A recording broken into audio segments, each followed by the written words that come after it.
Hello student. हाँ जी, यहाँ से आगे की वीडियो देखो।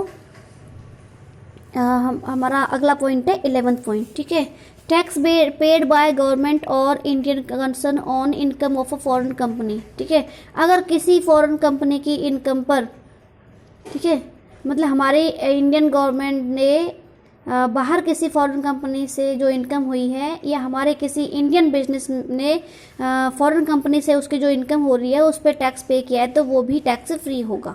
ठीक है, अगला है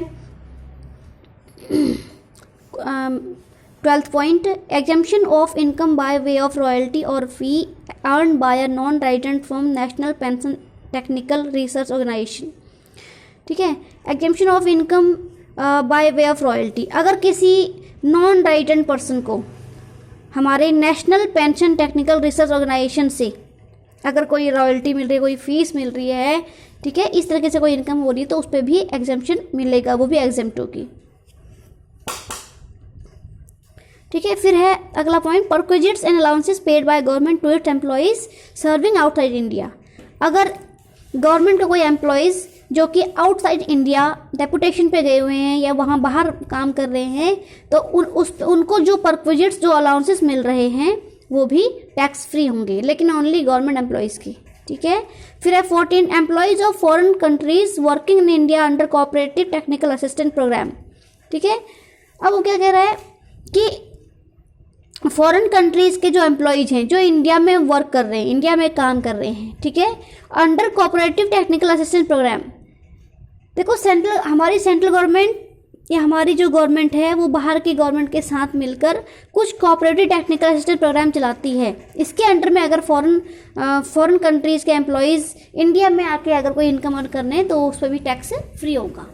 ठीक है, फिर है इनकम ऑफ अ कंसल्टेंट। ठीक है, कंसल्टेंट का मतलब जो कंसल्ट करता है। ठीक है, अगर कोई कंसल्टेंट है उसको इंडिया में वो कंसल्ट कर रहा है, ठीक है, इंडिया में कंसल्ट कर रहा है, लेकिन किसी इंटरनेशनल ऑर्गेनाइजेशन से अगर किसी इंटरनेशनल ऑर्गेनाइजेशन में अगर वो कंसल्टेंट का काम कर रहा है उसको वहाँ से रेम्युनरेशन रिसीव हो रहा है, ठीक है, तो उसकी वो जो इनकम होती है वो टैक्स फ्री मानी जाएगी। तो एनी रेम्युनरेशन और fee received by a consultant from an international organisation who derives its fund under technical assistant grant agreement between such organisation and the foreign government. तो कोई इंटरनेशनल ऑर्गेनाइजेशन है और उसके साथ साथ फॉरेन गवर्नमेंट ने दोनों का एग्रीमेंट हो रखा है, ठीक है, और वहाँ से इस पर्सन को, इस असेसी को कोई रेम्युनरेशन रिसीव हो रहा है कंसल्ट करने के लिए या कोई फी रिसीव हो रही है, ठीक है, तो वो भी टैक्स फ्री होगी। उसके बाद है income of employees of consultant. अब उसी कंसल्टेंट के जो एम्प्लॉयज हो रहे हैं उनको भी अगर कोई इनकम हो रही तो वो भी टैक्स फ्री होगी। ठीक है, उसके बाद है ग्रेचुइटी पे जाओ। 17 हमें नहीं करना है, ग्रेचुइटी पे आओ। ग्रेचुइटी सबसे इंपॉर्टेंट है, ये आपको सैलरी पे भी मैंने करवानी है। तो ग्रेचुइटी देखो, सेक्शन 10 पार्ट 10।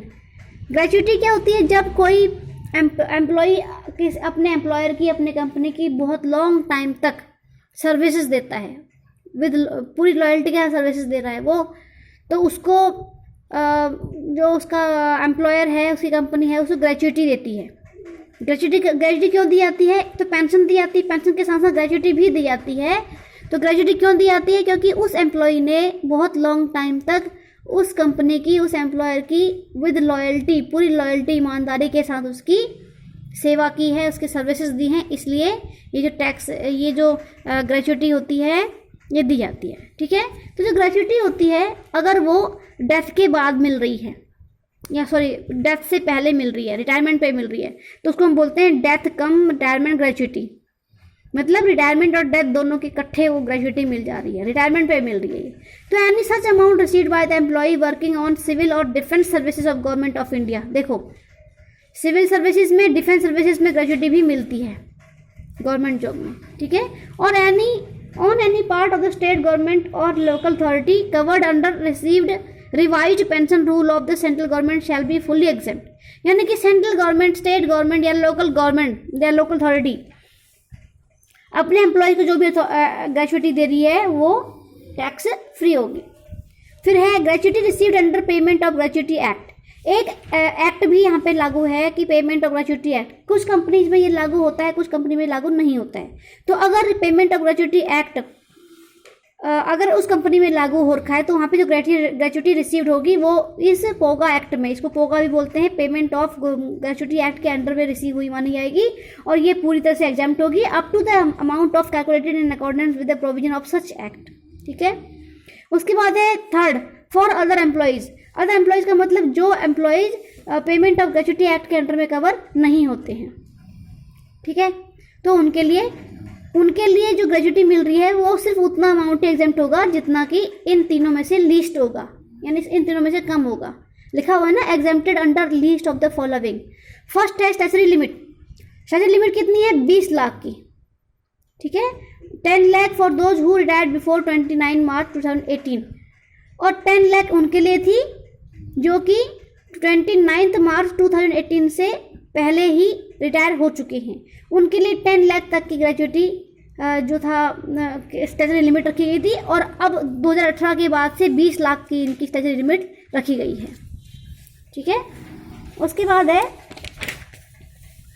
सेकंड, देखो half month salary, half month average salary for every 1 completed years of service.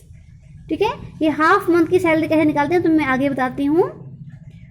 पहला तो हमारा क्या था, पहला अमाउंट हमारा था 20 लाख। दूसरा अमाउंट है हमारा कि उसकी जितने भी ईयर उसने कंप्लीट किए हुए हैं सर्विस के, 10 साल 20 साल जितने भी उसने कंप्लीट किए हुए हैं, ठीक है, उसकी हाफ मंथ की एवरेज सैलरी हम निकालेंगे, वो अमाउंट हो जाएगा। थर्ड एक्चुअल ग्रेच्युटी रिसीव्ड, और थर्ड वो अमाउंट आएगा जो कि उसको एक्चुअल ग्रेच्युटी रिसीव हुई है। तो इन तीनों में से जो भी लीस्ट होगा, जो भी कम होगा, उतने की उसको जो है एग्जेम्पशन मिल जाएगी। तो एवरेज सैलरी हम कैसे निकालते हैं, देखो direct tax law amendment act 1987 has revised the definition of average salary. In future average salary is to be calculated on the basis of average of salary received during 10 months preceding the month in which death or retirement occurs। ठीक है, तो कहता है कि जिस month में उस employ की डेथ हुई है, रिटायरमेंट हुआ है, दोनों में से कुछ भी हुआ है, उससे 10 मंथ पहले की एवरेज सैलरी को हम जो है ले लेंगे और उसके अकॉर्डिंग एवरेज सैलरी निकाल लेंगे। ठीक है, अब आ जाओ अगला 19 point, commuted value of pension received. Commuted का मतलब जो इकट्ठे उसकी पेंशन की इकट्ठे जो पेंशन वो अमाउंट रिसीव कर रहा है, जो कम्यूटेड वैल्यू बोला गया है। तो सेक्शन 10 पार्ट 10 ए के अकॉर्डिंग ये एग्जेम्प्ट है। तो देखो, the full amount of commuted value of pension received is exempted if it is received from the government, a local authority और अ स्टैट्यूटरी कॉरपोरेशन। तो कहता है कि अगर सेंट्रल गवर्नमेंट या स्टेट गवर्नमेंट या लोकल अथॉरिटी अपने एम्प्लॉयज़ को पेंशन दे रहे हैं, फुल अमाउंट पेंशन दे रहे हैं कम्यूटेड का, तो सारा का सारा एग्जेम्प्ट हो जाएगा। दूसरा, ये तो था ओनली गवर्नमेंट के लिए, गवर्नमेंट एम्प्लॉयज़ के लिए। दूसरा है in a case where the employee receives any gratuity the commuted value of 1/3 of pension which he is normally entitled to receive. वो कह रहा है कि अगर पेंशन के साथ साथ एम्प्लॉय को ग्रेच्युटी भी मिलती है तो जो हमारी पेंशन की कम्यूटेड वैल्यू है उसका 1/3 अमाउंट यहाँ पे जो है एग्जेम्प्ट हो जाएगा। ठीक है, मेरी बात समझ गए? तो इन दोनों में से विच एवर इज लेस। और सेकेंड है, in any other case the commuted value of half of such pension. Other case का मतलब अगर कहीं पे ग्रेच्युटी नहीं मिलती है तो उस केस में जो पेंशन है, पेंशन का हाफ अमाउंट जो है वो एग्जेम्प्ट होगा। ठीक है, फिर है second, amount received as leave encashment और ऑन रिटायरमेंट। अब देखो बेटा, लीव इनकैशमेंट क्या होता है? लीव इनकैशमेंट का मतलब हर एक एम्प्लॉय को, चाहे सेंट्रल गवर्नमेंट का है, चाहे स्टेट गवर्नमेंट का है, चाहे अदर एम्प्लॉयज हैं, उनको कुछ ना कुछ लीव्स, कुछ ना कुछ छुट्टियां मिलती हैं। ठीक है, कुछ ना कुछ छुट्टियां मिलती हैं। तो ये एम्प्लॉयज के ऊपर होता है कि या तो वो उसको उस